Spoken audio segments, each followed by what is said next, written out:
जम्मू कश्मीर। और ये जो पीछे ब्रिज हम देख रहे हैं चेनाब नदी पर, इस पर भी आज एक मुकुट लगाया गया और इस पर बात करने के लिए हमारे साथ मौजूद है उत्तर रेलवे के महाप्रबंधक आशुतोष गंगल। गंगल साहब, ये आज एक मुकुट आपने लगा दिया है, देश को ये मुकुट कब मिलेगा?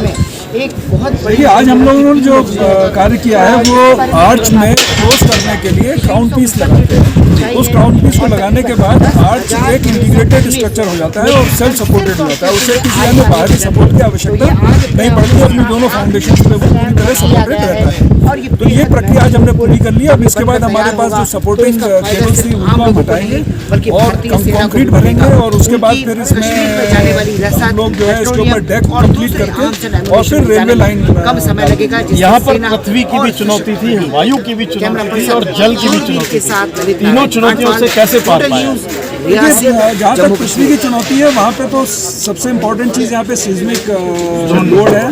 तो सिस्मिक जोन 5 होने के नाते जो अर्थक्वेक की स्ट्रेंथ यहाँ पे रहती है इस एरिया में, उसको हम लोगों ने डिज़ाइन में फैक्टर किया। यहाँ पे विंड का एक लोकेशन की वजह से विंड मैग्नीफाई हो जाती है, जो बाहर होती है उससे स्पीड आती है, उसको हम लोगों ने फैक्टर इन किया। उसके अलावा यहाँ पे टेररिस्ट घटनाएं हो चुकी हैं पास में, इसके आसपास के क्षेत्रों में, तो उसके लिए हम लोगों ने ब्लास्ट लोड को भी कंसिडर किया। इन सबको देखते हुए ब्रिज का डिज़ाइन तैयार किया गया और उसमें हमने सारे सेफ्टी प्रिकॉशंस लिए। उसमें करोजन रेजिस्टेंस जो होना चाहिए जिससे ये लंबी आयु दे सके, वो सब देखते हुए ब्रिज के निर्माण को प्रारंभ किया गया और अभी आर्च बन गई है। और अब जो सपोर्टिंग इसके अलावा जो अन्य गतिविधियां हैं वो भी लगभग हमें आशा है कि 1 वर्ष में कंप्लीट करके रेलवे लाइन इस पर डल जाएगी। सामरिक, सामाजिक और व्यापारिक महत्व क्या है? देखिए, ये कनेक्टिविटी प्रोजेक्ट है। किसी भी कनेक्टिविटी प्रोजेक्ट की बहुत सारी डायमेंशंस होती हैं। अब इसमें जब एक बार ट्रेन चलने लगेगी तो उसमें सामरिक दृष्टि से महत्वपूर्ण हो जाएगा। अभी जब बाहर से मूवमेंट होता है तो ट्रांसशिपमेंट होता है। जम्मू तक रेलवे लाइन से आने के बाद फोर्सेस को रोड से मूव करना पड़ता है। अब वो सीधे श्रीनगर या बारामूला तक जा सकेंगी, तो एक महत्वपूर्ण सुविधा है। उसके अलावा पर्यटन और व्यापार और इसके लिए जो लोग ट्रैवल करते हैं उनके लिए सुविधा है। तो सब तरह से ये लोगों को फ़ायदा पहुंचाएगा और हमें आशा है कि लोग जब प्रारंभ हो जाएगी रेलवे लाइन तो इसका भरपूर फायदा होगा। हम ये उम्मीद कर सकते हैं कि 28,000 करोड़ के बाद अगले 2 साल या 1.5 साल में इसको शुरू किया जा सकता है। हमारा अनुमान है कि लगभग 2 से ढाई वर्षों में हम इस प्रोजेक्ट को पूरा कर पाएंगे और उसी पे हम कार्य कर रहे हैं। जो इसमें मेन चैलेंजेस हैं वो टनल्स की हैं और जैसा कि मैंने बताया ये बहुत दुर्गम स्थान है। इस ब्रिज के लिए ही हमें 22 किलोमीटर की रोड बनानी पड़ी थी।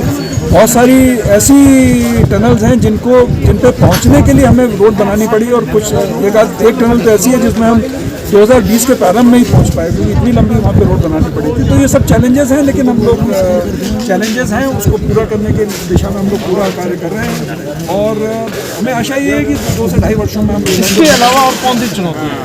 इसके अलावा देखिए, सबसे महत्वपूर्ण 111 किलोमीटर की जो लाइन बाकी है उसमें 97 किलोमीटर की टनलिंग और लगभग 7 किलोमीटर के ब्रिजेस।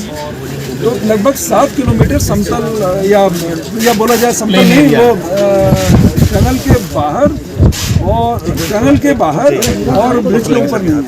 तो इसलिए ये अपनी तरह का अनोखा प्रोजेक्ट है। बहुत डिफिकल्ट काम है। टनलिंग अभी इस समय बड़ी चैलेंज है। हम लोग पूरी कोशिश कर रहे हैं इसमें गति बढ़ाने की, जिससे हम लोग इस जो मैंने टाइम टेबल बताया उसको हम पूरा करें। शायद दुनिया में पहली बार झूलता हुआ प्लेटफॉर्म बनेगा, शायद हिंदुस्तान में पहली बार, दुनिया में भी पहली बार। चीन से बड़ा ब्रिज हमने दुनिया का सबसे बड़ा ब्रिज बनाकर तैयार कर दिया है।